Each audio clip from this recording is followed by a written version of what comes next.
So I've used the word queer in several of my videos. I've actually used it in several of the titles, so I thought it might be interesting to talk about what the word queer actually means to me. Why do I use the word queer? Well, there are a few reasons. One of the reasons is because, I used to identify as lesbian, but I did feel at times like that was quite limited, like it sort of put me into a box. And I wasn't sure that I was always particularly comfortable being boxed up like that. Having said that, I do love the term, I do still identify as lesbian, and I'm not going to pretend that I don't love the term because I do love it. So the first reason I use it is because it's an umbrella term. So it's an umbrella term for like the whole of the LGBTQ plus community.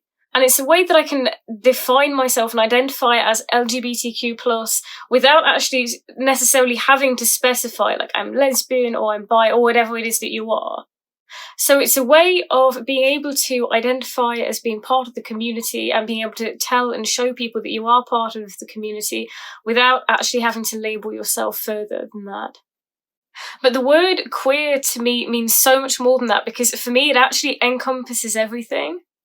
So the word queer traditionally meant like weird or unconventional or strange or different. And that's always really how I felt. I feel like not only does it relate to my sexuality, but it also relates to my gender as well, to everything that I feel about my gender. The fact that I didn't feel feminine in the same way that the other girls were feminine when I was younger. It refers to my androgyny. It refers to so many things. But yeah, gender is one of the things that it insinuates. It suggests that I feel differently about my gender, because again, it's an umbrella term, but without specifically saying, how exactly it is that I feel. Just that I feel like I don't fit the gender stereotypes, basically. And then there's my style, like my presentation, which is just a mix of everything, really. It's androgynous, it's alternative, it's so many different things. And the term queer just feels like it takes all of those things into account for me. It takes into account my sexuality, my gender, my presentation, the way that I dress queer, the way that I feel androgynous, the way that I don't feel like I fit so many of the stereotypes for the way that I present, for my gender, for everything. And that's why I think that it's really handy that we have an umbrella term, and that's why I think it's awesome.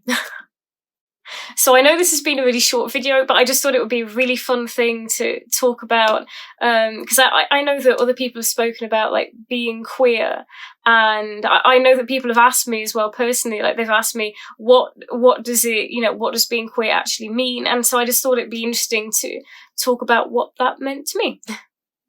So if you liked the video, please hit the like button, and you can leave me a comment, or you can go over onto my Instagram and you can leave me a comment on there, follow me as well. And if you'd like to see more of my videos, please hit the subscribe button. I'll leave it below. No, it'll be below. Yeah, it'll be below anyway.